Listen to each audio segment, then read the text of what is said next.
So a lot of you wanted a new grapple guide, and that's what I'm going to deliver. To those of you that follow me on Xbox, I always try to keep at least some nice clips on my file for you guys to enjoy.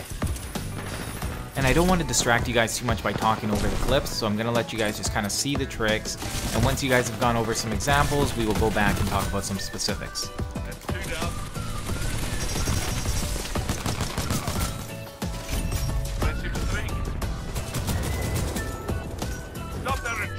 You got it, boss. Gotta make up for that fail from last video.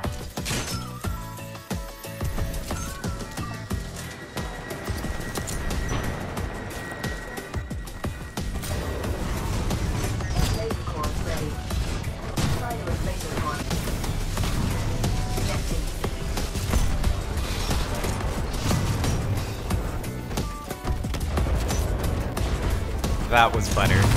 And right now we're both playing with fire. I'm a one-shot distance. He's literally on fire. He had some sick blocks, so I didn't one-shot him to his crit spot. So overall, this has been a pretty good fight so far. This is sometimes where I make a mistake. I see a Titan, I'm like, no, no, no. There is still a pilot here. Let's finish this fight first, and then we can move on to Papa Scorch.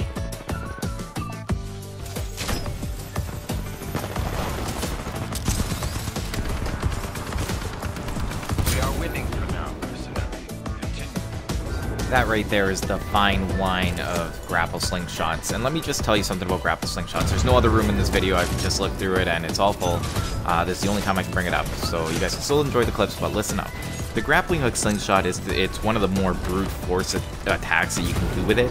And the reason for that is that a lot of times you can't actually see what you're getting yourself into if you're going over high walls, going over levels, which is actually a problem on its own that I'm going to address on more of a Titanfall 3 wish list or just my thoughts on it in general. That's going to be a subject for a different day. The more that I started slingshotting, the more I noticed that you can do it, but knowing where exactly you're going to land, that's a different story. What you want to more so focus is on control. That was the whole point of me showing you that slingshot, to show where your footing is going to be. That's how you do really good slingshots, knowing where you're going to land. But again, on that same sense, a lot of times you have no information to what you're going to land into. But the best thing you can do is have control of your hook, so at least you can say to yourself, this is where I want to land, or do I want to get more height, or do I want to go further to the left or right? That's it right there. It's over. I am 1 second behind, and that's how I feel every time I make a mistake. I want to kind of just point that out to you because it is the little moments. It's always been the little moments. I'm not psychic, by the way. I can hear him jump up there.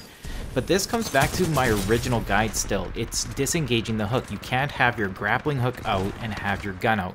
That is the weakness of the grappling hook. So if you're not able to disengage it fast, by the way, that's a double jump pull in order to make it as quick as possible. That's a mistake. I was trying to hit him slash the wall. That's another mistake, and I can't help but feel that he would be right here if I hadn't done those moves, or if I had done them correctly.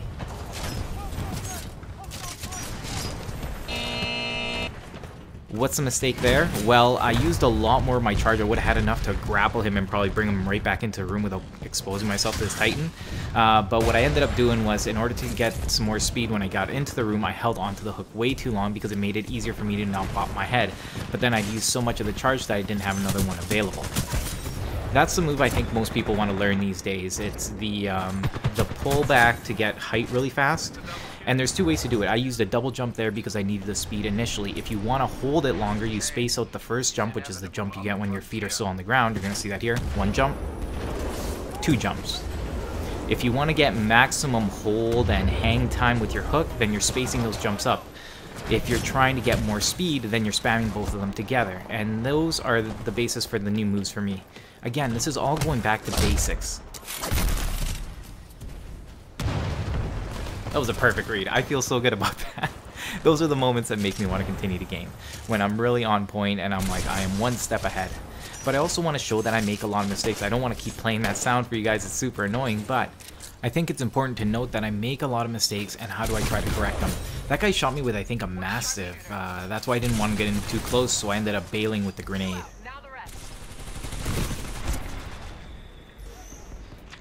You don't need to aim the grappling hook where you're going. You just need to angle yourself to it.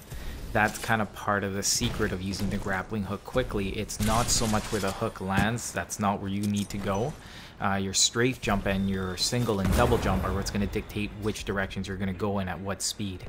Again, it comes down to timing out your first and second jump. If you miss your first jump, you know, you're... Oh, sorry, there's... I wanted to point that one out. I am using my hook more than I have to because, again, it's practice. If you don't practice, you're never going to be this good with the grappling hook. You're just never going to be that good with anything in particular if you don't give it a lot of practice. And sometimes that means going out of the normal. Like, I don't need to do all these moves, but again, it's part of that learning experience. Okay, that's a mistake. I did a couple of mistakes, and now I'm so desperate that I need to pre-shoot this corner. I think things like this are very important, knowing that if you mess up, and the more you mess up, the riskier you need to play in order to get back into things. I know what this guy wants. I knew he wasn't going to shoot me. I wasn't going to shoot him because I'm pretty sure he wants to get the revenge kill on me because I think I got him a couple times with a melee, and he wants to reciprocate.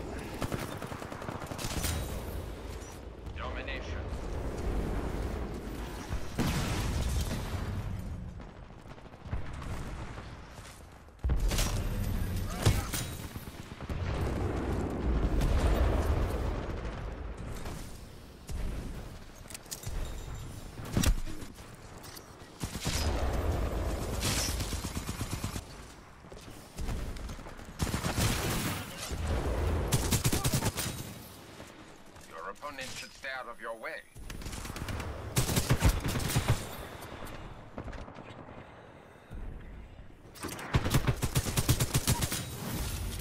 That pilot is not going to be pleased.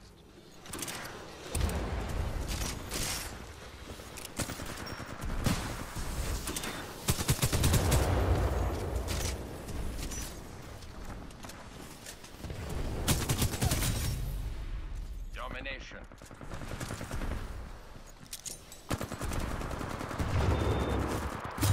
This is a pretty big mistake though, but two things happened. The aim assist took my aimer off of him, and I did have time to react. I want to stress that yes, while the aim assisting sucks, I had enough time to get off of that guy, but I'm like, oh, I want to try to get the kill. And then when he started going, I started missing bullets, and I was already way overcommitted, and then I couldn't turn back. But I did have a split second to react. If I wasn't going to shoot him, I could have actually climbed up the wall and gone into the spawn. Failed the grenades. I really want to kill this guy, so I end up even using some amped weapons. This is the trick that I end up missing. I'm like, okay, I'm going to grappling hook, and then I'm going to grab grappling hook again, and then grab the X, but I hadn't done that. I didn't have the muscle memory for it, and for some reason I completely had a blank on what button it was to activate the zip line.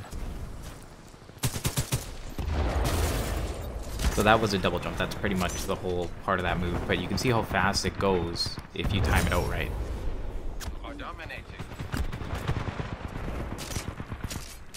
The two sentry guns are honestly a pain in the ass. They put you down to one shot. That's the problem with sentry guns, that it leaves you at... If you were even at an even playing field with somebody and they have to take less shots on you, well, you know, they're likely going to win that gunfight.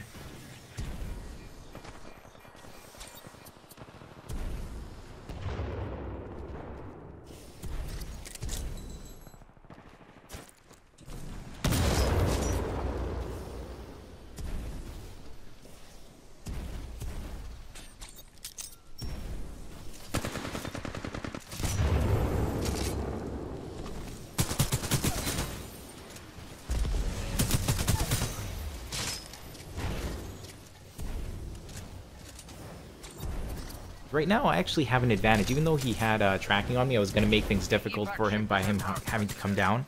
On top of that, right here, you notice I actually can maneuver in 360 degrees, and he's limited by the floor. So I actually have a lot more freedom to maneuver than he does there. Even though it seems like he may have the advantage because he has high ground, on my end, it felt more like I was in zero gravity, so it makes it a little bit different. I say screw the evac, I'm going to finish this team off. At the end, I really wanted to win, and we were so close, but I couldn't quite pick up the kills, and almost choked on that last kill.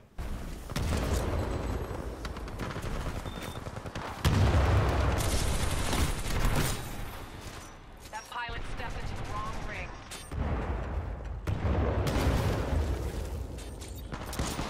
So we're just about at the end of the video, and from here I just want to drop some wisdom on you regarding the grappling hook. And this guy's not going to bamboozle me. Not this late into the game. You've already used it a few times, guy. He's going to try it again. Not going to happen. But if you want to get good with the grappling hook, here are the simple tips. Learn how to disengage the hook because you need to get your gun out. Second, learn about both of your jumps and be aware of how they come back. If you're skipping along the ground, you're going to have that first jump available. You're going to get both your jumps back.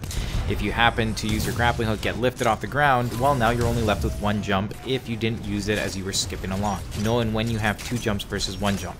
That's huge. Here's the second thing, spacing your jumps. If you activate them right away, you're going to get a huge boost, regardless of what direction you're trying to use it in. You're going to get a huge boost. I don't know why the hook let go there. That was weird. If you want to get that hang time, you're going to space out your jumps. Now, it's usually half circles or quarter circles in order to get movements down. This is more of like a quarter circle. It was from like 6 to 3 o'clock counterclockwise. All those things are what's going to make the move work for you. I'm like, if I get enough speed, whatever he throws, I don't think is going to affect me. Smoke, Gravity Star, or Fire Star. Either way, he ended up missing, but that was the theory behind that. When I look back at the clip, I'm like, I should have just jumped in through the window through the side. That would have worked out so much better. Alright, what else do you need to know about the grappling hook? Try it. That's the only thing that is going to make you good with this thing. You need to try it. You need to learn how the pullback works. And when I say pullback, it's actually just pulling back, which is a 6 o'clock. And then usually you're going to end up with a quarter or half circle going into some direction. That's it. That's the only advice I can give you. Otherwise, just see what I pulled off, and you can do it too, man. Just kind of look at what's going on and give yourself a little time to try it out. You may not get it today, may not get it tomorrow, but you'll get it.